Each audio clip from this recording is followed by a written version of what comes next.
The same waters that our people just died in 3 days ago are the same waters the very next day these visitors, tourists, were swimming in. And that says a lot about where their heart and mind is through all of this and where our heart and mind is as well. You don't see our people swimming, snorkeling, surfing. Nobody is having fun in tragedy and continuing their lives like nothing has happened. So people were allowed to swim, these tourists?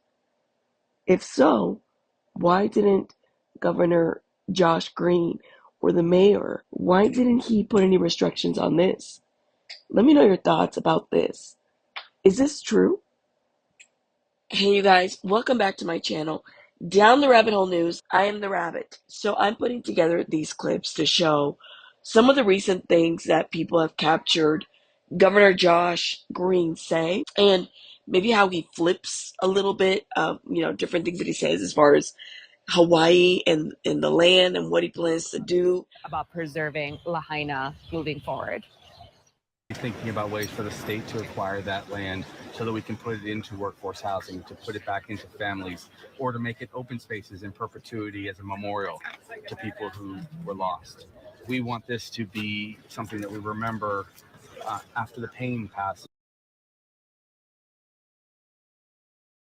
First and foremost, let me say with absolute clarity, Lahaina will be rebuilt how the people of Lahaina and Maui want. And I want that to be explicit and clear and reiterated over time. That is so important because these two large events have occurred in a similar time frame. The process of this BBB committee. Did any of you guys watch the mayor's speech where he gave a timeline and he gave, explanation into the events leading up to the fires? I think what is missing is notes to what happened afterwards, and what they did to maybe mobilize the situation, and what happened afterwards a little bit more. The number of people that have actually passed away, and maybe clarification of where they are with their verifying numbers. What do you all think? Also, they have moved from searching on land to now ocean. And also, what were some of the things that they did to maybe address tourism during the time of the fires? I became aware of fatalities on the morning of August 9th, which I shared with the Lieutenant Governor's team. The realization that we had lost lives was devastating. There are no words that can adequately describe the depth of sadness and the shock of realizing lives had been lost. It was difficult to fathom the magnitude of the destruction at that time. On the evening of the fires on August 8th, I instructed our Corporation Council attorneys to complete an emergency proclamation, which I signed at around 8 p.m. that night. As we worked through the day at the Emergency Operating Center within the first 24 hours. So we keep talking about this emergency proclamation. So on August 9th, and this article was updated on August 10th, but there was an article written by KITV for ABC Island News where it talked about visitors being discouraged to travel to Maui, emergency proclamation extended.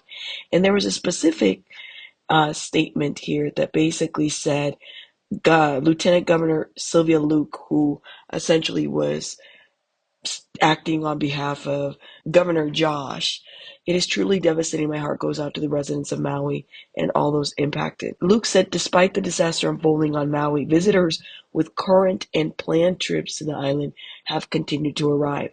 The extended proclamation is necessary to discourage travelers and prioritize resources for Maui residents in need.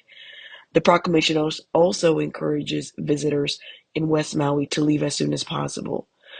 So the state of emergency issued on Tuesday activated the National Guard and authorized appropriate actions by the director of the Hawaii Emergency Management Agency, the HIEMA, and the administrator of emergency management, as well as the expenditure of state general revenue funds for relief. The same waters that our people just died in 3 days ago are the same waters the very next day these visitors, tourists, were swimming in. And that says a lot about where their heart and mind is through all of this and where our heart and mind is as well. You don't see our people swimming, snorkeling, surfing. Nobody is having fun in tragedy and continuing their lives like nothing has happened. It is so sad to see some of the locals say, well, like, some of these people were swimming in the waters in which the people have passed away, and the lack of respect. So if we're talking about the lack of culture and how people were not respecting the culture, I mean, some of this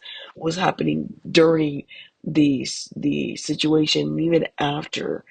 And again, this clip right here was actually a BBC clip that was obtained. So let me know your thoughts in the comments. I will see you guys on the next one.